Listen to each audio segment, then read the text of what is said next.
Hello, Facebook community. We are just getting started here in our Academy space. We'll be back in just a couple of minutes. Please hang tight with us. So we are live on Facebook. Whenever you're ready to start. Yeah. Once he comes back with the books, we'll start. Perfect.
We're already live on Facebook.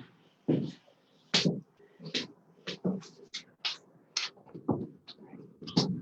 evening, everyone. Welcome to tonight's Gifted Support Group. Just by show of hands, just know that we have a few here in attendance. How many are new to this talk, to the Gifted Support Group talk? We have one. Okay, perfect. I'll do a really quick introduction of IEA and our GSG. The Institute for Educational Advancement is an educational nonprofit. We're based here in Pasadena, and we are dedicated to support the intellectual, creative, and personal growth of all gifted children. And we run programs nationwide, including services and programs all across the country. So during the school year, every month we offer a gifted support group talk featuring an expert on various aspects of gifted education. And the goal is to provide an environment for community support and to share resources and ideas about how to best serve our gifted children. And tonight we are welcoming our Dr. Michael Pachowski, who is IEA's Senior Fellow, and in the past 5 years, I've had great pleasure to work with at summer camps. I've learned so much from Michael, and I just want to say that Michael is one of the most even-tempered people I've ever met. At times at camp, it can get very stressful with the needs and work that needs to get done. But every time Michael is there to provide a calming presence and support. So, thank you. Also with us today is Betsy Jones. She is the president and founder of IEA. I'd like to introduce Betsy. Say a few words.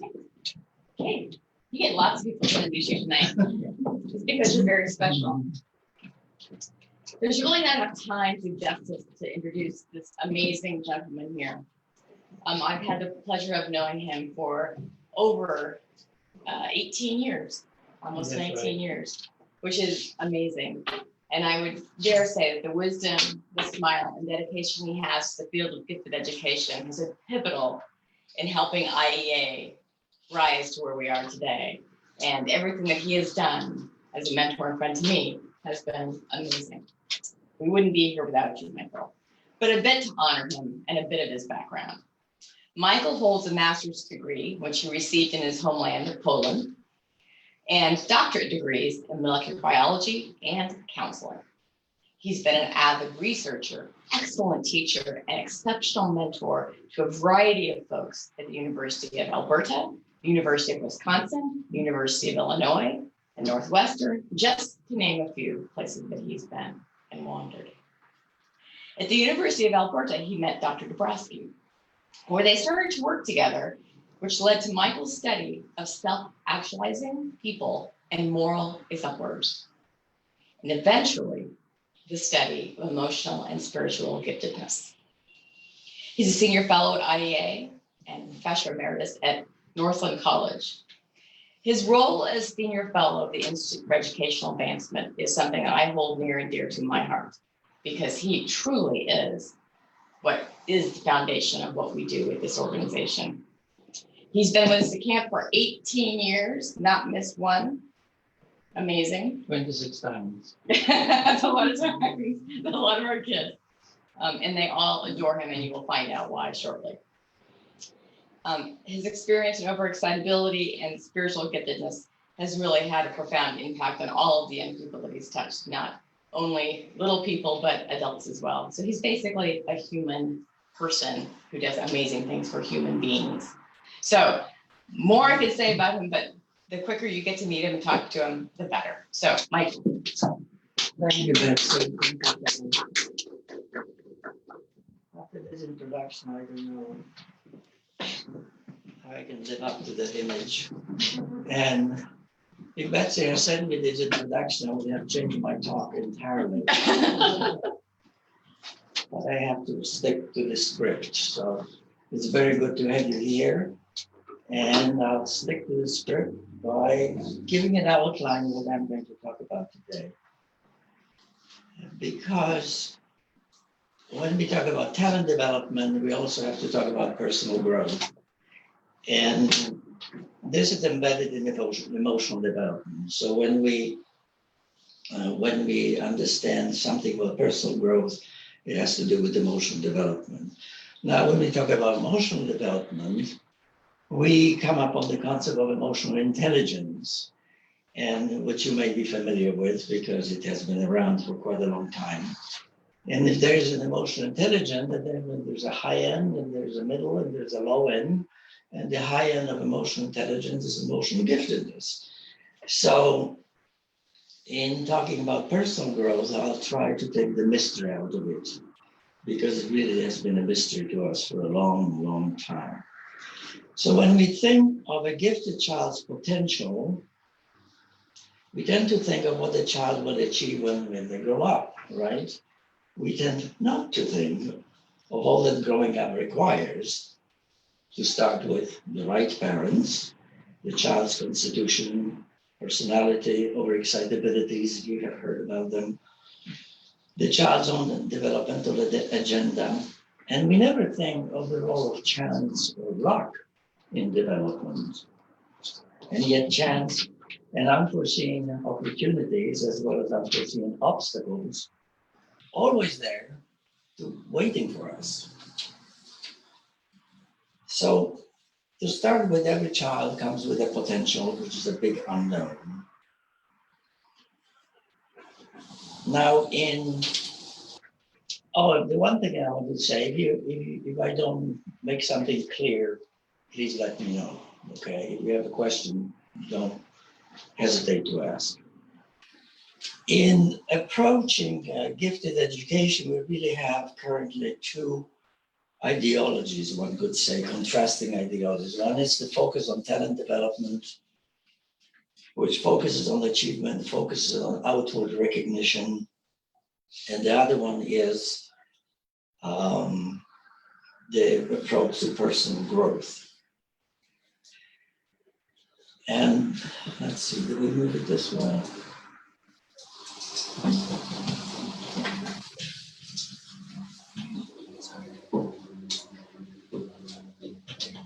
This is a quote, because emotional development really was most of the time is a mystery to us. This is a quote from Jean Peterson, whom I'll be quoting a number of times, because her book, Gifted at Risk, Poetic Portraits, there are over 60 vignettes of different situations, developmental issues, family issues, school issues, career development issues, that she illustrates, captures in a poem, and then explains on the second page. It's a very concise book, but it has loads of very helpful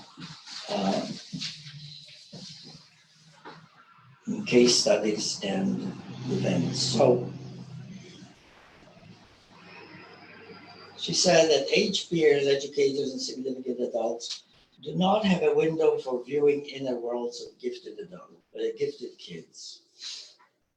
And with the emphasis on talent development, there are people who say that, and here I'm quoting, that gifted children need to become eminent producers to be labeled gifted as adults.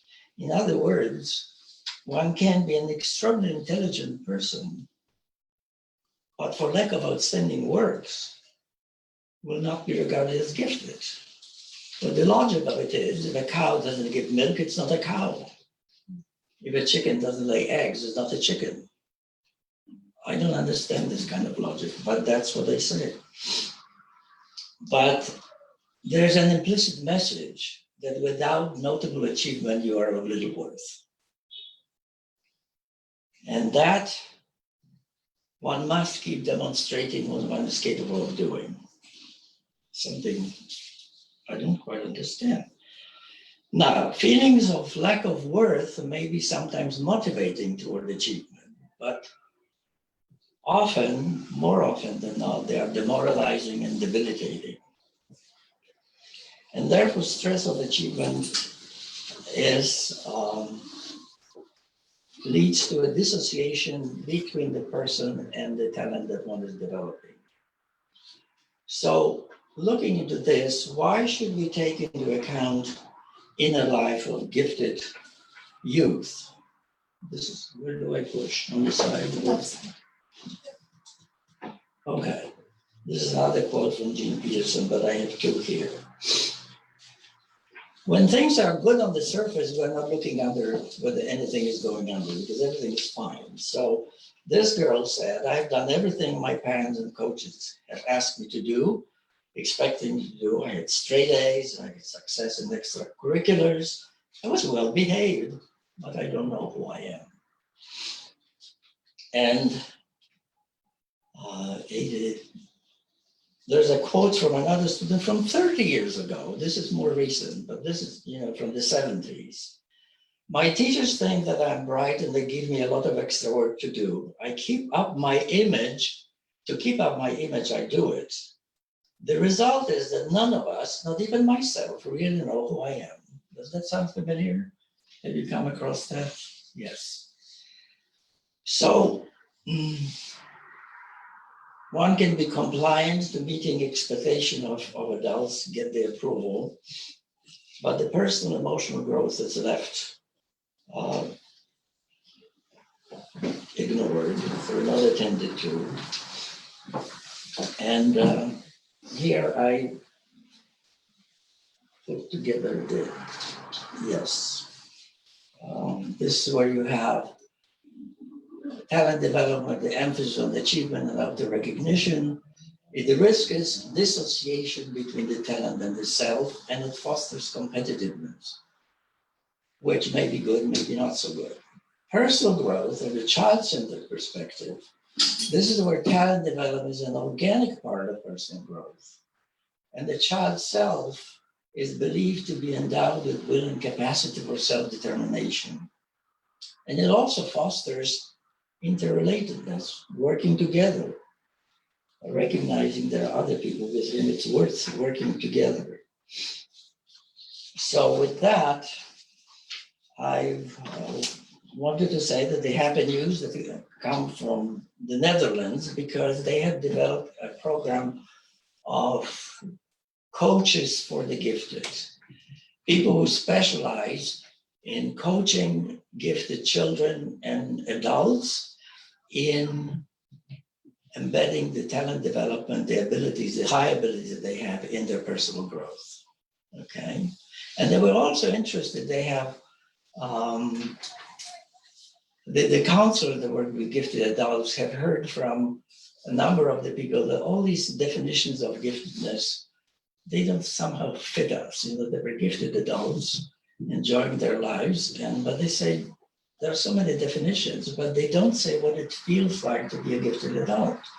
So they collected several people, a number of gifted adults and experts, and came up out of the process of discussing this and through many steps, they came up with this description. Maybe we shouldn't use the term definition, but descriptions. It should be here. Yes. A gifted person is a quick and clever thinker, able to deal with complex matters. He's or she autonomous, curious, and passionate, a sensitive and emotionally rich individual with great imagery and living intensely. He or she enjoys being creative. Now, how does it resonate with you? Yes. It does. Because achievement can be there, but it doesn't have to be included as a defining characteristic. So, thank you, Dutch people. And an example, because it's a recent one from Adam Rippon. You probably know him, the figure skater who was in the Olympics. Well, he stopped competing, and he said that it wasn't the competitive aspect of skating that I craved after he stopped competing. It was the desire for excellence, to be perfect. In other words, to meet his own challenges. Now that is intrinsic motivation. It does not need outer rewards. It's not working for outer rewards. And he, in fact, had a breakthrough when finally he decided, I'm going to enjoy myself in the competition. And that also happened to other competition musicians who came to a high-level competition and said, I'm going to enjoy myself. Whether I win or not, doesn't matter. And then it works very well. It's not hard to get to that point. And I mean, not easy to get to that point, I think. So the question is how to nurture talent. Because on the one hand, is to sacrifice the self in order to reach the highest level of achievement, if it is possible, or to support the personal growth, which is then the bedrock on which the high achievement is built.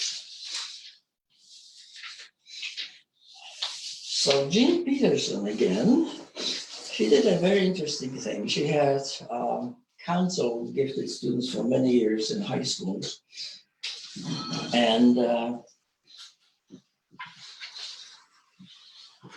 she looked at the achievers and the underachievers.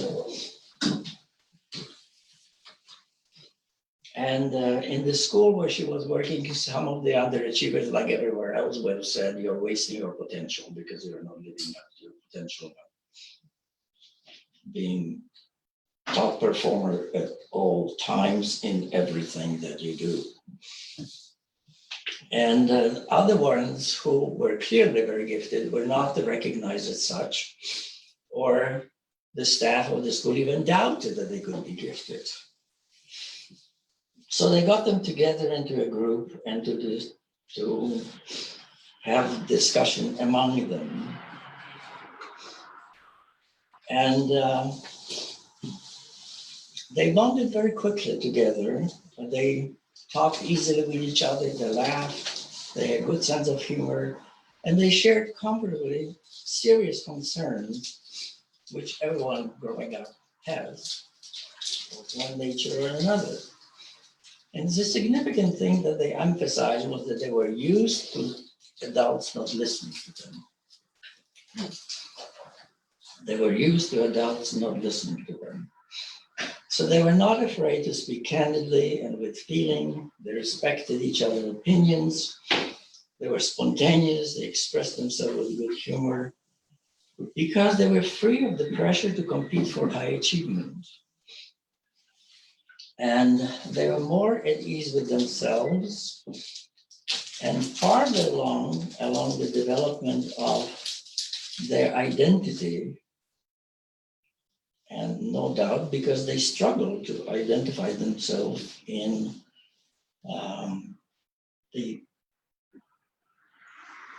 put some time into it.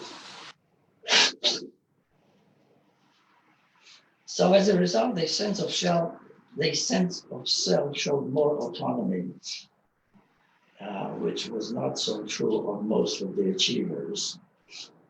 The achievers were highly competitive and argumentative. You probably are familiar with that phenomenon.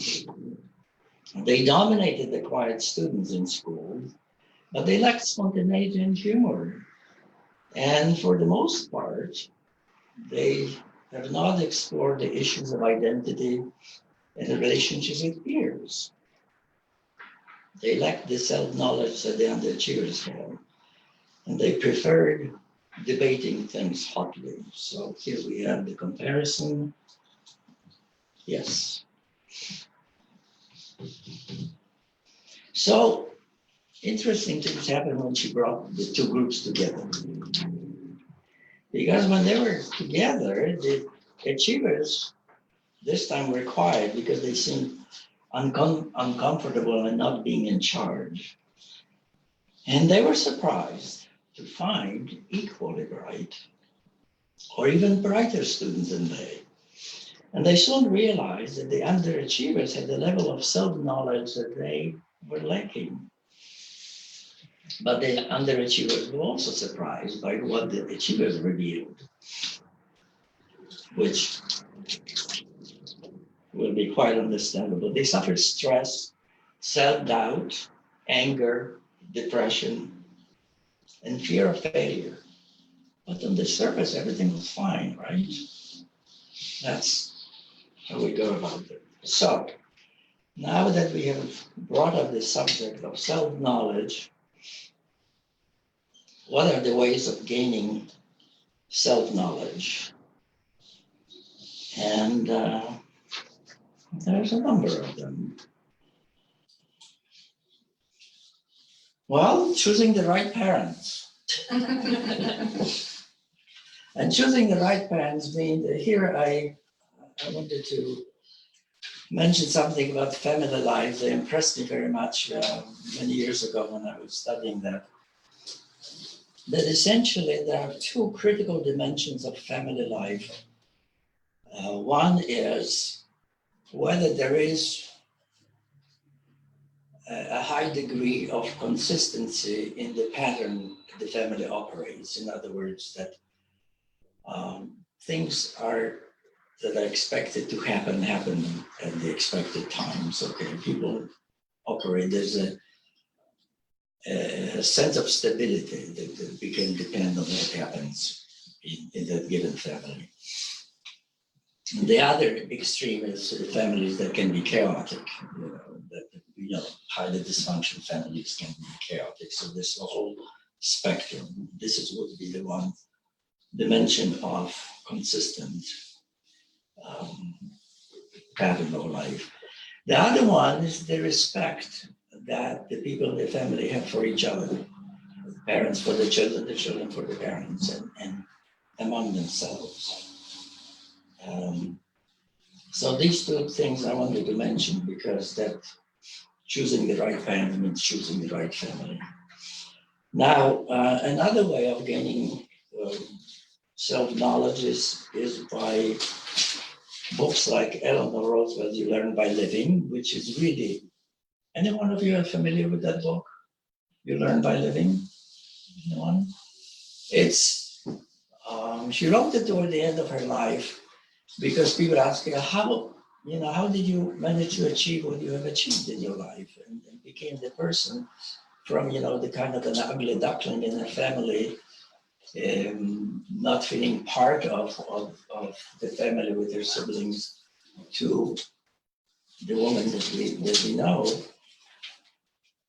And so she sat down to write the book, You Learn by Living, in which there's a lot of very practical and insightful wisdom on developing self-knowledge, developing the self-discipline, dealing with emotions, making friends out of enemies and things like that. It's really beautiful. So other ways is to attend a Waldorf type school. I think I missed an F in there. Becoming a Buddhist, because every spiritual practice is introspective. So we gains us self-knowledge. Also, becoming a rebel can be a way to self-knowledge.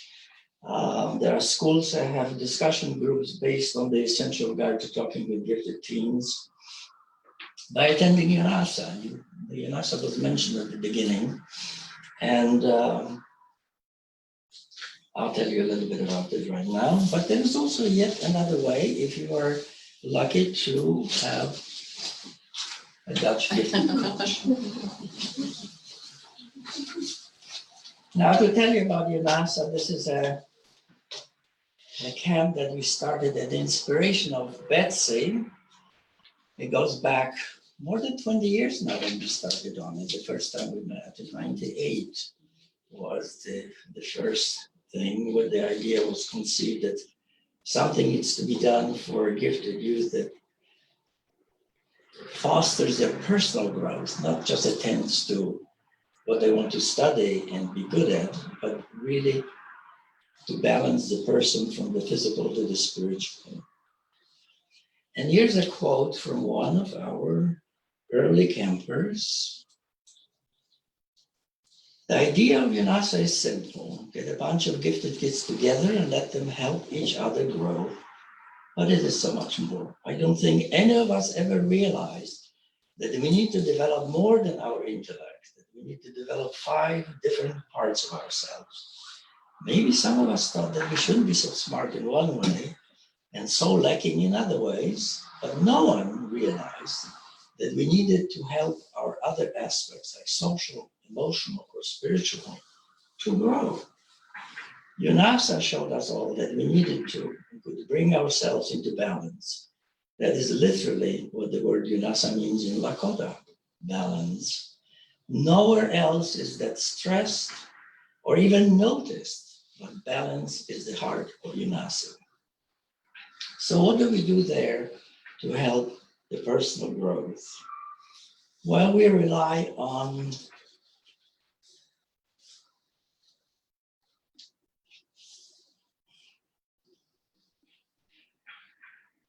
techniques for psychological and spiritual growth, which go by the name of psychosynthesis. Maybe someone heard of that.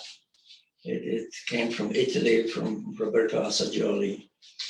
And there are psychosynthesis institutes in different parts of the country and in other parts of the world. And the basic idea here is to get hold of different aspects of ourselves, develop the will, develop concentration, and briefly, I'll just show you the main groups.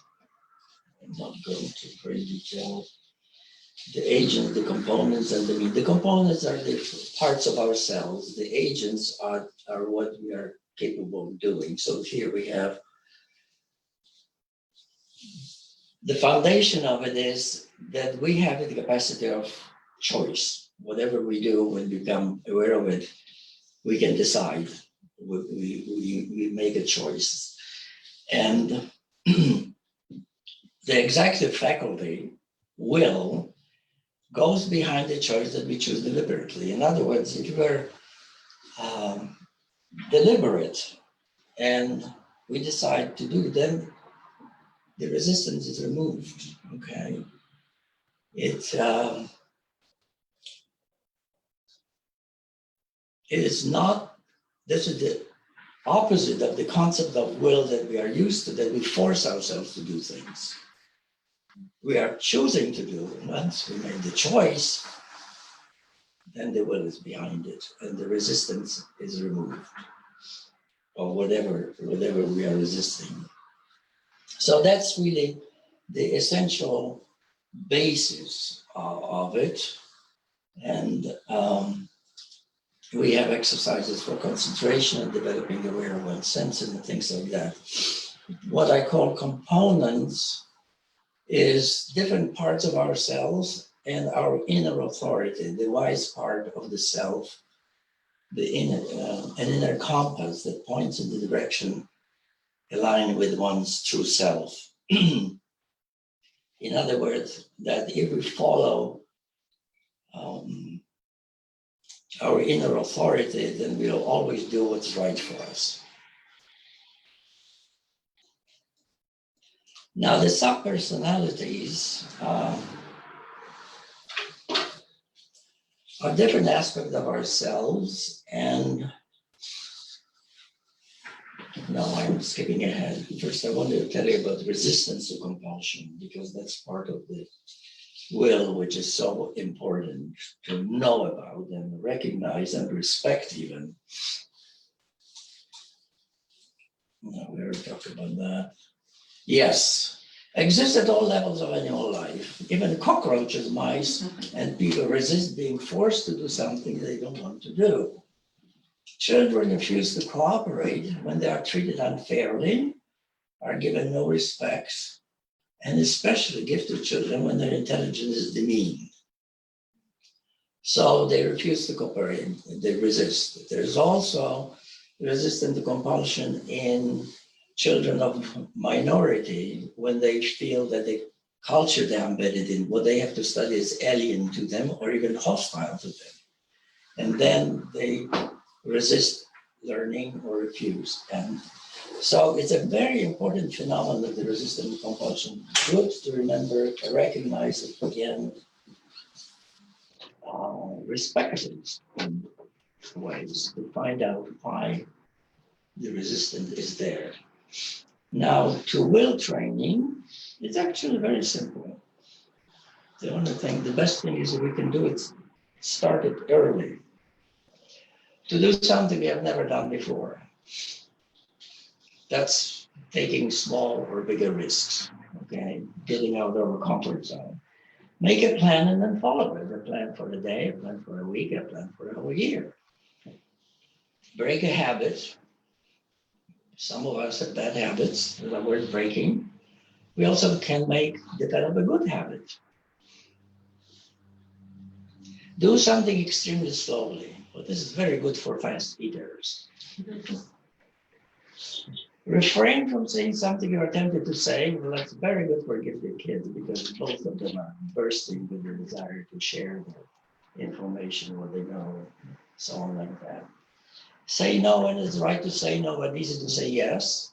If you have a friend who borrows money but doesn't pay back, it's good at one point to say no. We stop here. Postpone an action you would prefer to do right now. That's learning to control our impulses. If someone has a weakness for sweets, I'm not going to take the cookie right now. You can wait. Beginner wants an action you could prefer to postpone. That this is a training for dealing with procrastination. That is a fairly common phenomenon.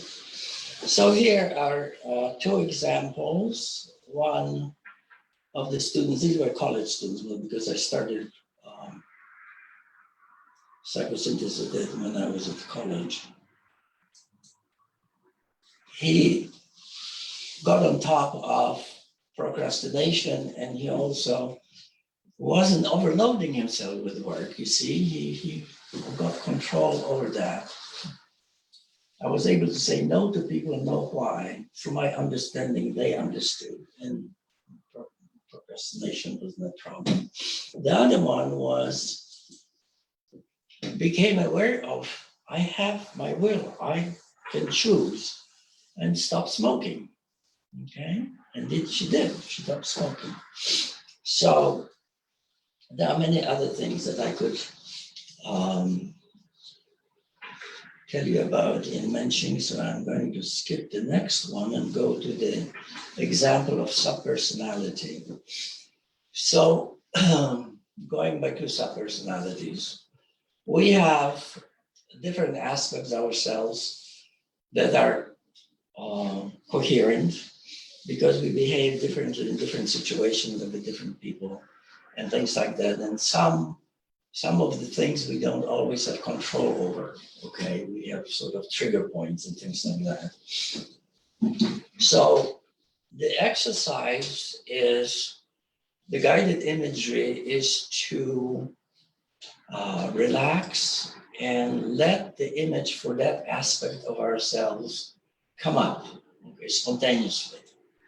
Okay, for instance, if the person was good with dealing with money and is a, so that aspect you may come up with a piggy bank. I mean, that would be a very mundane image, but it might work. But he also on occasion may be very extravagant and he would like to control that. Okay. So he may have an image of someone with pockets stuffed with money and using it freely, you know, that kind of thing. And so this student, he had a short temper and he decided to work on his anger because he was getting angry very often. So once he had the image of his anger, which means it's like another entity or someone you can talk with or relate to and hear from, once you have that image, then there's another scenario for going up a mountain with it. And usually in that walk, something is revealed from that aspect of ourselves. So this is his story here. No, that's not the one.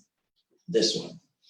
So he looked at anger. He said, always fairly short temper, and at times in the anger let anger blind me. So when we were walking through the valley and looking at the mountain, all I could see was a desolate wasteland. It reminded me of Death Valley. As we climbed the mountain, I could see that the entire scene was like this. When we got to the top, I asked Anger, why the world look like this, so desolate? He said, because he can mask the real view. I asked him to remove the mask, and a beautiful landscape developed. I asked him why he does this, and he told me, it is really me who does it. He's just a facilitator. I look for the bad incident situation, let small problem grow until it covers the whole scene and my whole life. I really got a lot out of it. So self-discovery, you see, through these techniques, we gain self-discovery on many occasions and practices. And the other example, oh yes, and the other benefit of these exercises is, for instance, at UNASA, we don't teach relaxation. But these exercises, these guided imagery, relax kids, allow them to slow down their mind, and they even, those who have hard time falling asleep, fall asleep much more readily, and because of the practice. So we have found that time and time again, and that's why they like doing it. So here's a brief example of contact with the higher authority in oneself. And this young woman said, my best experience was when I met two wise women on the mountain, and they were my deceased grandmothers, whom I have never met. And I was so tired that day, but after the exercise, I had an abundance of energy and felt incredibly good, which is sort of an insight into getting in touch with the higher self, with the truer self in us. That brings well-being and an influx of energy. So, I don't know whether you have that question in mind or not, but does it require special training to do these exercises or to guide people through them? It does not. All you have to do is to read the chapter in my book there. Mellow out. That book, yeah, so mellow out. They say, if I only could, intensities and sensitivities of the young and bright. So there is a chapter in the personal growth where I give the scenarios and the timing. So you can practice it and after a while, because I learned to do it without anyone telling me how to do it. I have a friend who introduced me to the book by Piero Ferrucci, What We May Be, which is the book of techniques for personal and spiritual growth. And he has the scenarios, but he doesn't give indications about the timing. And from other information that I had, I found to put in pauses of 10 seconds, 20 seconds, sometimes half a minute, sometimes 1 minute, and so on. And we can do an exercise like that after I finish in a few minutes. So from this, since I put in the beginning, said this is all part of emotional development, we can encompass it also in emotional intelligence and the high end of emotional intelligence, which is emotional giftedness, because we meet these kids time and again at UNASA who are extremely empathic. They pick up on the feelings of others, even though it's not quite evident on the outside. And what goes with it is the empathy compels them to act. They want to help, stand up against unfairness, stand up against injustice. So being emotionally gifted person leads to what Dombrowski called positive maladjustment.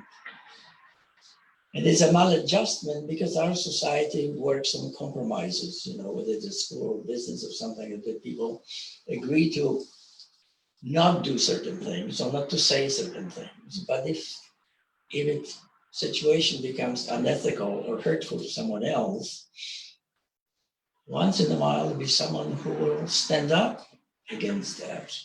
And that invites trouble. And for kids in school, that invites trouble too. Okay, because they may be ridiculed, or there may be opposition. They say, "Well, shut up! Don't talk about it." So the only thing else I wanted to mention with that is that we know the area of the brain where this capacity resides, so to speak, and it has also a different name from the brain people: social intuition, because being emotionally gifted means to be highly intuitive. It goes together, okay? Because if you read cues which are unrecognizable to others, that means you're intuitive. You have intuition of what you see, what you feel, okay? So it's this occipital area here, which it has to do with pattern recognition. And it also is connected with the amygdala. And the amygdala has, in emotionally gifted people, low activity. In other words, they are not given to be afraid of others or suspicious of others, but rather the empathy overrides it. So I don't want to elaborate on the positive maladjustment, but the reason Dombrowski called it positive maladjustment because it is not going along with what others people decide, even if it's wrong. Therefore, it's a maladjustment to the usual way of doing things. And it's positive because we believe in higher values, even if we don't practice them. We believe in compassion, we believe in the rights of the individual, that every individual should be respected. We believe in all that, but we don't often follow it. And these are the people all the children who feel it and feel they have to act on it. So that's the last part that I wanted to add. And now we can have questions, or we can do the exercise first. Which you prefer? Yes? Questions? I have a question. Yes. Maybe it's more of a comment. I'm curious to see if everyone is experiencing similar things. You mentioned with the exercises that one of the students was able to sleep better. Yes. And I'm wondering, is it a normal part of the formula, or is it common rather, for gifted children to have challenge sleeping? And in fact, the opposite when it comes to bedtime, almost as if they're already high intensity amplifies even further. Yes. Or is that just my personal experience? Yes. So is there a reason for that? Why before bed? Why that time, right?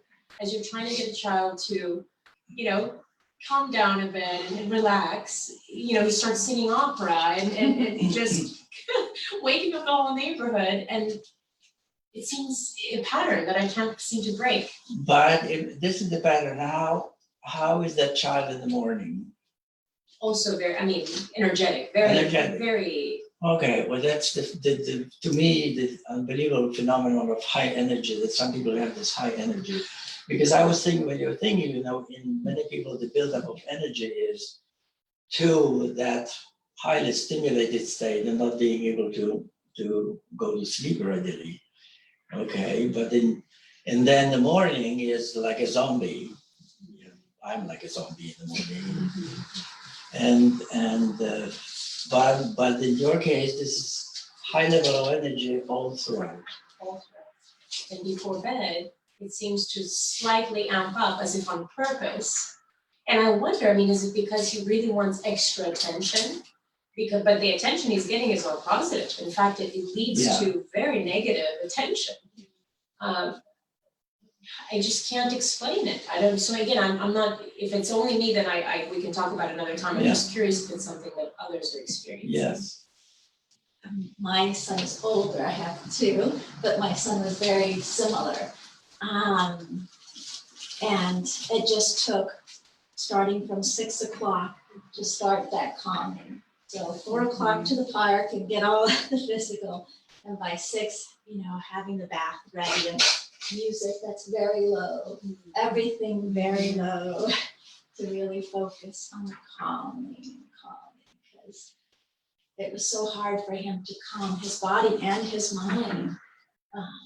He literally had a little book right by his desk where he could write stuff down, you know. It's like, okay, we'll talk about that. Because it just, you know, one thought led to the next, to the next, to the next, and how about this, and then this, and then that. But it's exhausting, right? It's exhausting. And that mind can't calm then to go to sleep. The visualization exercises really do help. They really do help. And as a child gets older or practices them now, they tend to do them on their own before a test or before bed or before something that causes anxiety. So you'd be surprised at how young that can start to have an effect on a little person. Perfect. I have that experience too, actually, because I have two, but my youngest, you know, was just, I couldn't like hold his face as much for my oldest, for him to fall asleep, you know, like those hours.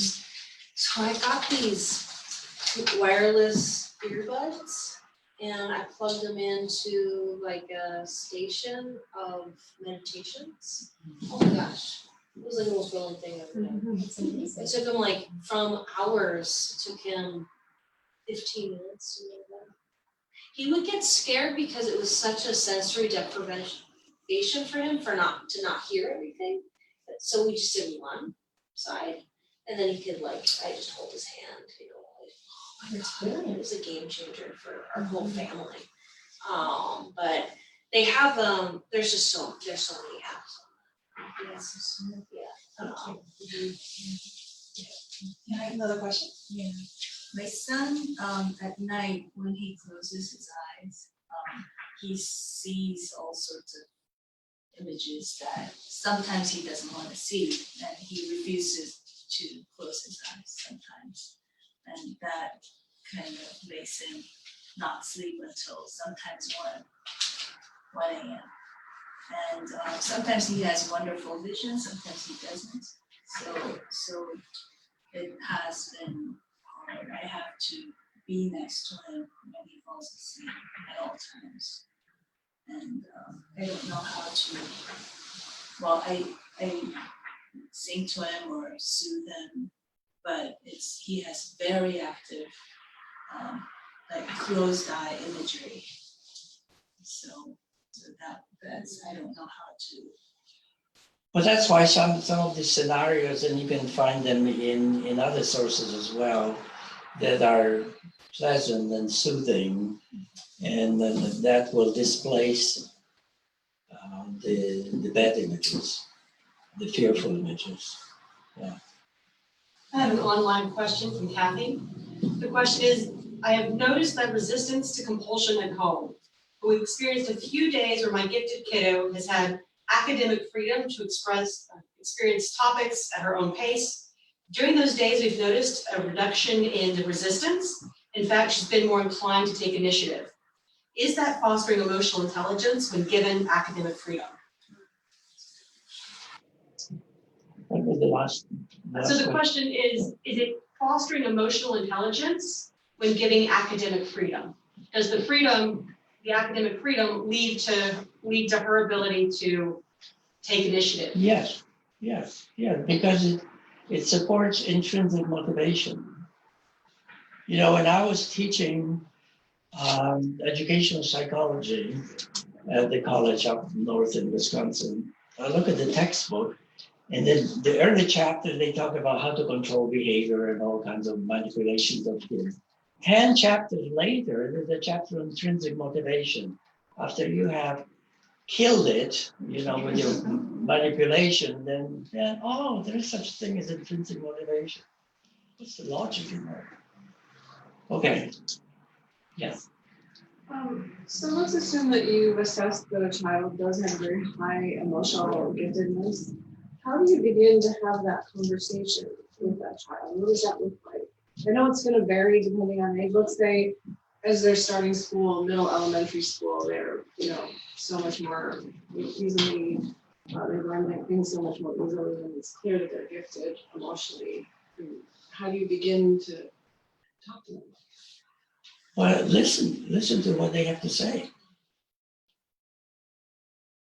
We should teach listening to each other in school, beginning at elementary grades, and the whole society would improve right away if we had it. There's not enough of it for any one of us that we have people who listen to us, and we don't listen to children. We don't listen to the adolescents, you know, like the underachievers have. We are used to adults not listening to us, not asking about how are things going with you. So yes, the sharing, you know, the sharing of her experience would be the thing to do, for her to share with you and to discuss, and maybe even go to read up on it. So you would maybe suggest to a child in elementary school that they might have some kind of emotional giftedness. I mean, would be Yes. those would. Oh yes.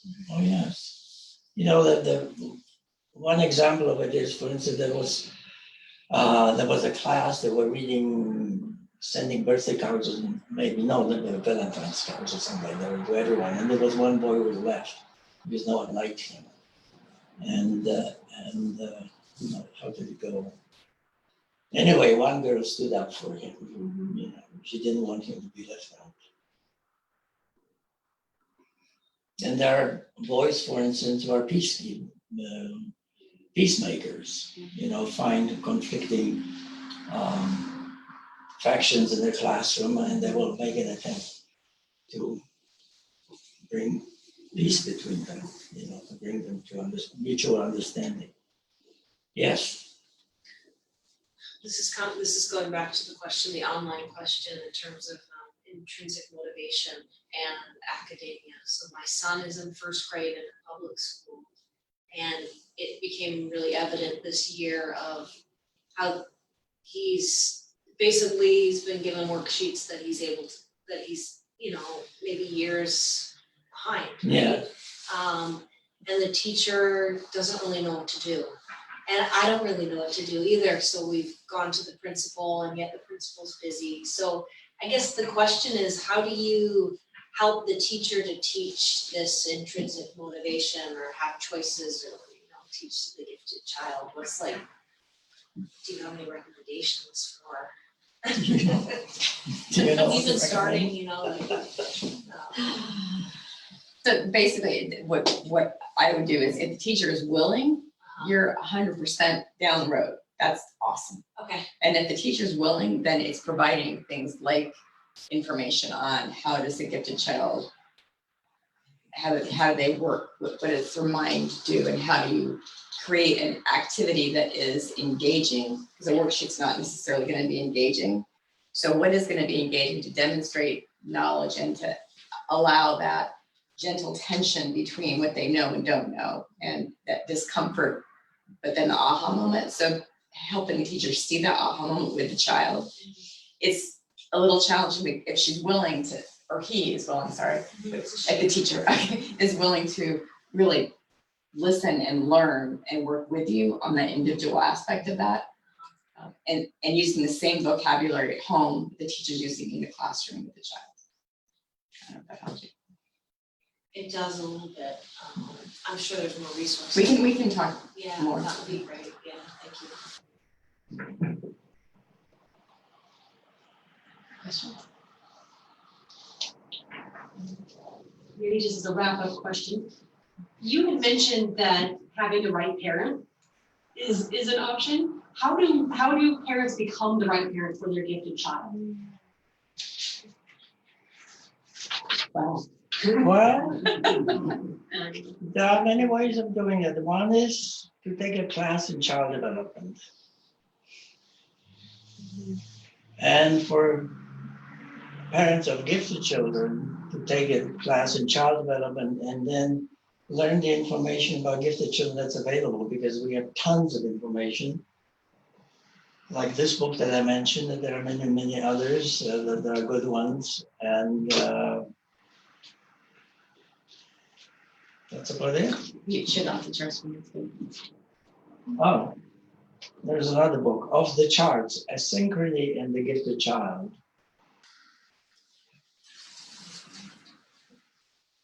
It has a nice chapter on all kinds of phenomena of asynchrony in development. Can I say something about that? To answer your question, I didn't come to the gifted community until my kids were in college.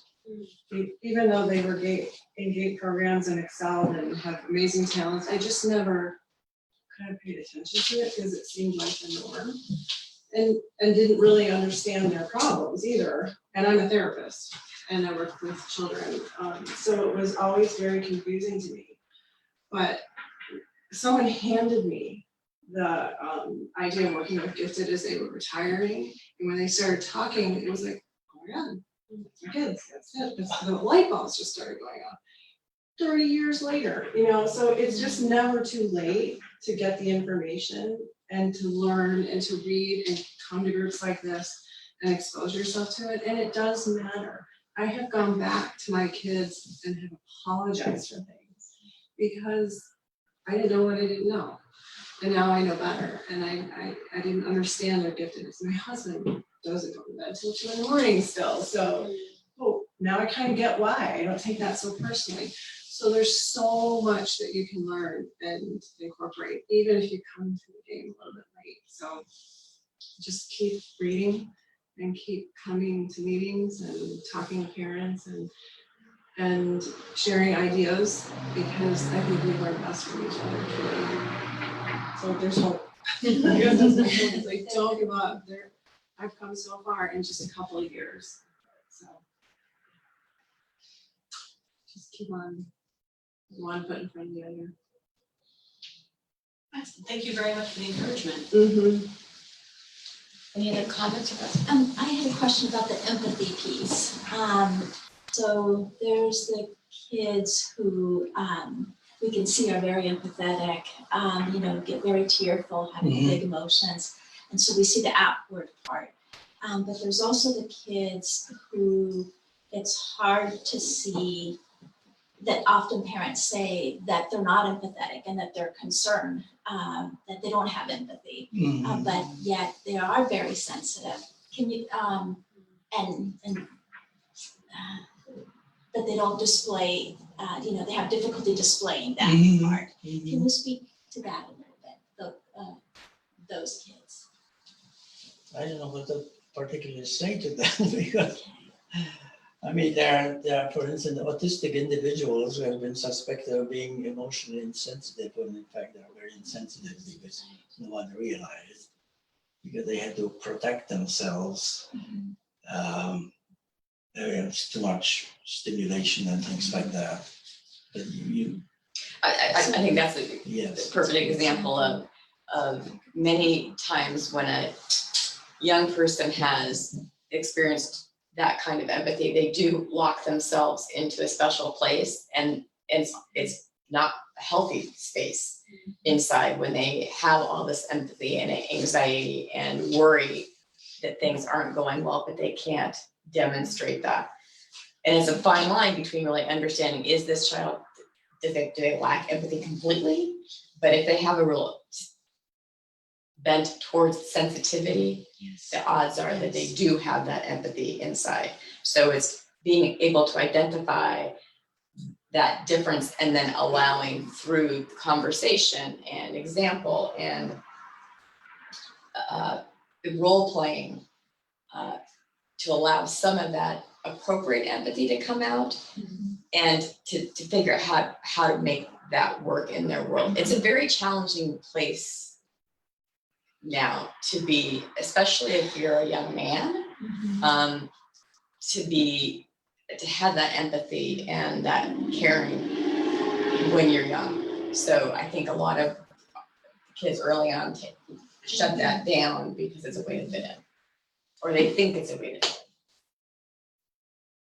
I don't know if that helps. Yes, very much so. Thank you. I had to tell my son to stop being so empathetic in school because it led to bullying a lot of times. And he was physically and verbally bullied because he could see what's right and wrong.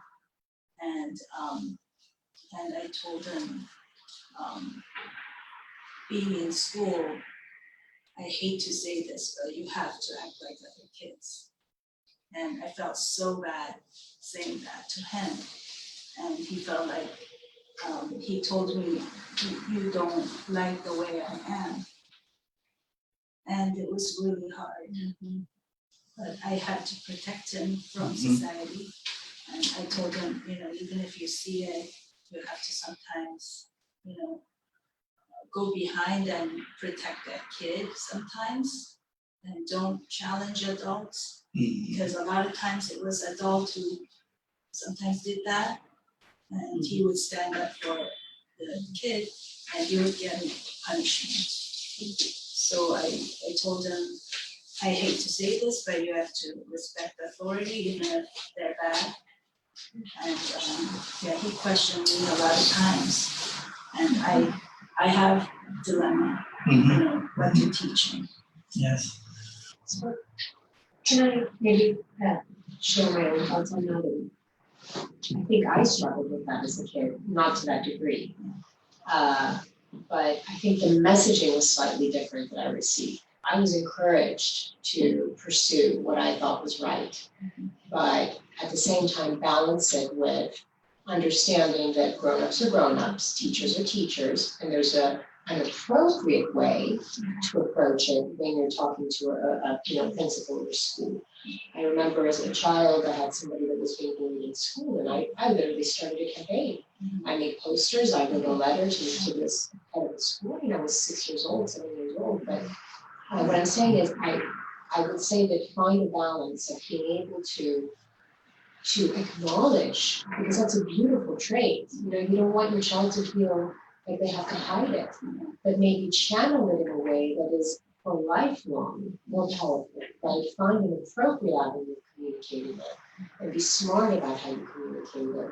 And in the meantime, you're teaching the social realities, right? That not people certainly have to hear things in certain ways sometimes to accept the message or even be open to hearing it, right? So it's just, I think, about modifying the message, but not feeling like you have to completely close it down to protect your child, because I don't, obviously that's not, you don't feel good with that either, right?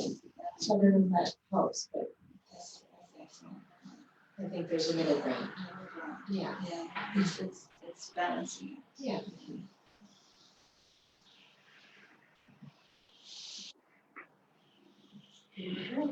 Questions? If anyone wants to stay for visuals, do you want to do an exercise? Yeah, if you like, we can do Great. an exercise. It We talked doesn't about take the after, very but it long. might be a good experience. for someone to do it. No, no worries.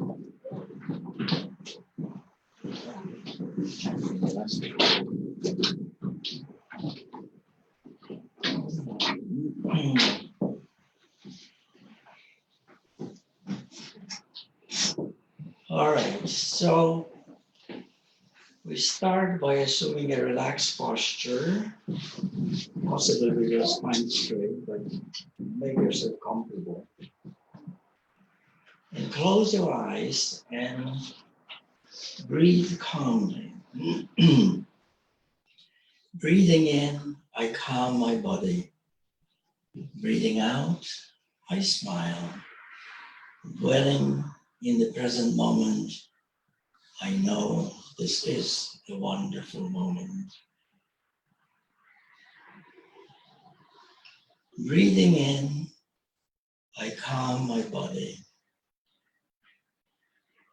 Breathing out, I smile. Dwelling in the present moment, I know this is a wonderful moment.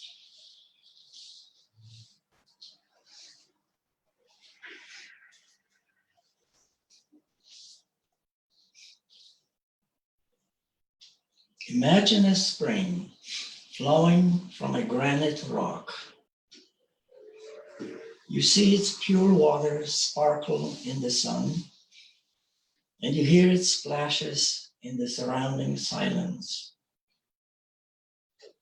This is a special place where everything is clear, pure, more essential.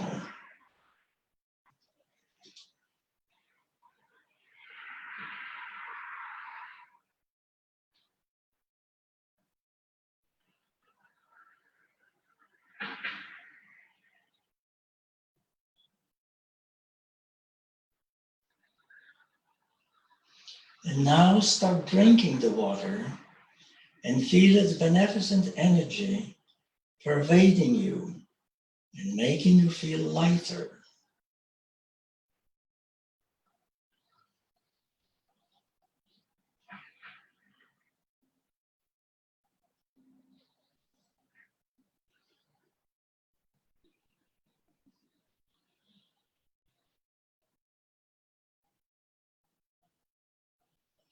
Now walk into the spring itself, letting the water flow over you. Imagine that it has the power of flowing through each one of your body cells and in between them.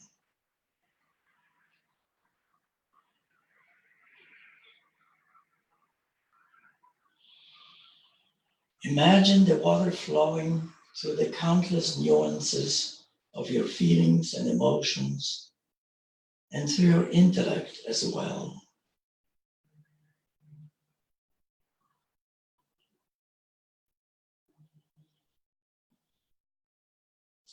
Feel this water cleansing you of all the psychic debris we inevitably accumulate day after day, our frustrations, regrets, worries, thoughts of all kinds.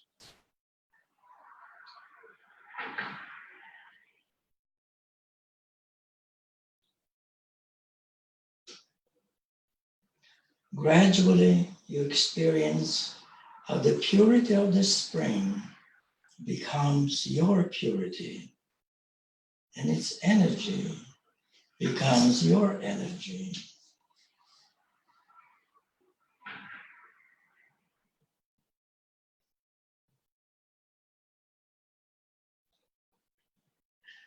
Finally, imagine that you are the spring itself, where all is possible and life is forever new.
And now when you're ready, slowly come back. 10, 9, 8, 7, 6, 5, 4, 3, 2, 1.5, 1, 1/2, 1/4, 1/8, 1/16, 1/32.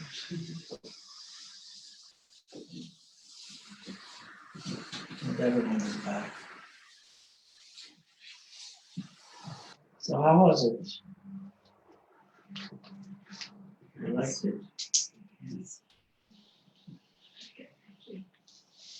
Was the last part too long, too short, or just right? I think too many thoughts. I kept dissecting. How big is my spring? Do I like it as a waterfall? I don't want to break it off. I don't like it swimsuit. I don't think I'm wet. Oh, the water feels very nice. So all of these, no, really, I mean, it's the inability to, right, to clear the mind completely.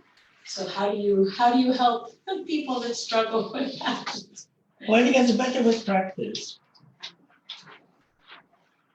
It gets better with practice. That's what it is. Yeah. Yes. I have practiced meditation in the past, and I'm wondering, how do you get a child? Because my son also has trouble with going to sleep. Yes. And I've been thinking about getting into guided meditation, but it seems like this would fit the bill as well. Yes. I can see how that would be helpful. Yes. How do you broach that with a child? Typically, I don't know. Because at the UNASA, we introduce them to it and we say, well, it may work for you the first time, may not work. You know, we don't expect anything, just try it. There is a book for meditation with children where this person started with very short time with elementary children, and by the end of the year, they were doing like 15 minutes, 20 minutes of meditation.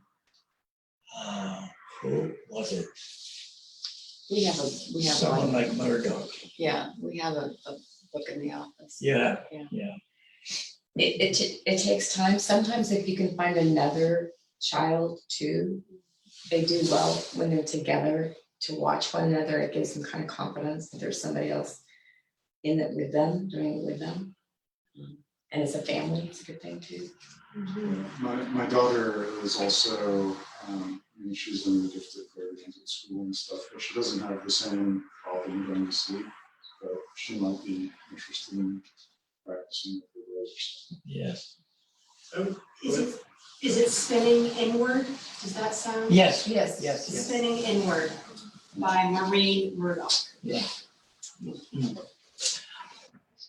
Yeah, I would think that you asked how it was, and I just thought, why, I didn't realize how tense I was. You know, until I closed my eyes and tried to relax. And it made me think that kind of one approach might be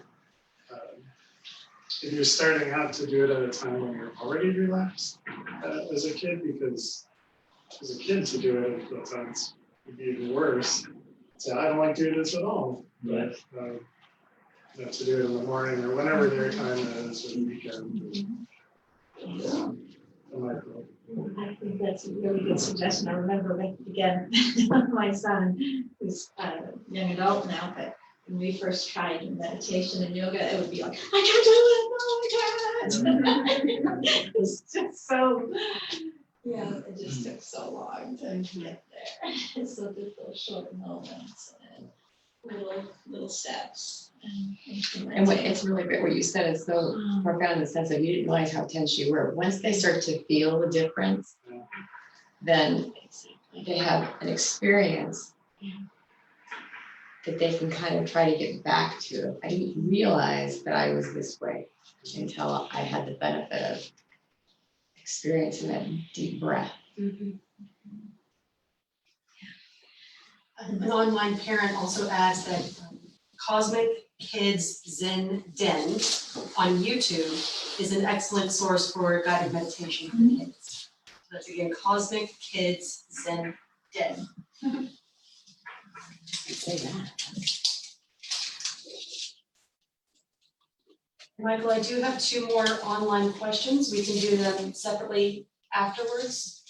That's okay with you? Sure.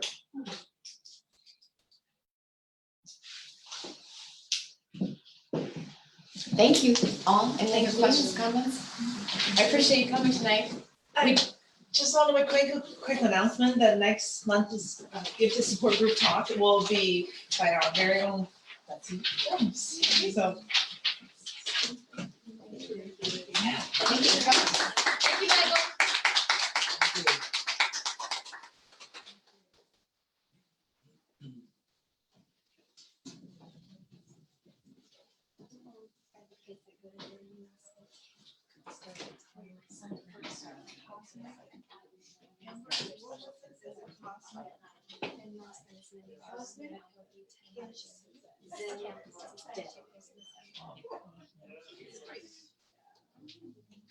Thank you, Michael. I'm Roxanne, nice to meet you. So we discovered you by chance. Oh, Dan, Dan.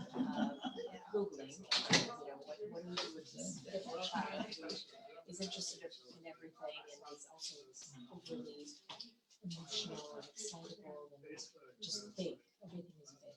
And the way that he integrated through his education is also is we don't have him on camera, we're still on Facebook because we found that at least with the language, there was a level of focus. So this in stimulating environment, grab that attention, in the imagination. Now, he's in his 3rd year, and that's, he's got the language, and once again, he's sort of like experience. And is it okay to draw them yet? She's impassioned. What are your thoughts on that? He's interested. He's the Renaissance man. Really Is depends on the anything you tell him depth he's of the interested in? experience. And I'm once again, The best thing is to learn with his education now, and training run the it schools, maybe the naturally. school isn't the best private school, maybe, but that's Interrupting probably not it. I can't. something that may be a transfer condition, Business and where that it's I don't know if jarring. you have any recommendations. So it's better to avoid that. How old is it? I She's think gonna it's be better 7 to allow next it year. to experience. Okay, to give as much leeway as possible. Yes, to the and- environment. And It's if placed now for next year. to throw it out, it is appropriate gently, for instance, like I This said, week is, now, yeah, so it's, if that's you are fine. really, So it's gonna have to be supplemental. to To keep that suggest, constant energy can we going. come back from this? Is there any chance of acceleration? Yes, Can you probably. think? My concern is So it sounds like we know self-suggestions. Soft to suggestions, encourage. yes, yes. moving him into something maybe I shouldn't, because then down the line, when he's 16, 17-year-olds, Thanks as always for everything. That's not. Why do you think gifted kids, such as myself, have such a capacity for creativity? Okay, I'm sorry, these are very small. So many studies have No, demonstrated this. Oh, you guys are better than Yeah, me. people who've been advanced. When they are older, especially advanced, they finally find a place within the community. They're born that way, born creative. Part of the time, when they feel heard. Is it intrinsic with giftedness that creativity They talk about is ideas. more engaging or more stimulating for mental Absolutely, it's health? more engaging. Others, yeah, sometimes Of course, it's but only a little bit of a fix it's because also a gift because when you think young people, especially at that about age, so many find people, adults you know, are going to fun to job, talk to because enough money, you know, they have patience and they can listen and they'll feel walk through an like idea or they that's have, comfortable. they understand the complexities of it. But Whereas there's nothing to engage them deeply. but oftentimes that is a Being solution, creative even if it's for is one the best way concept, to it's engage. mathematics or it's or That makes sense. Yeah. anything. Thank you. you. I'm just gonna double check that answered all of our questions from online audience. It does. Really, it's Thank you about- so much. I really appreciate your time this evening. Who knows? Hello.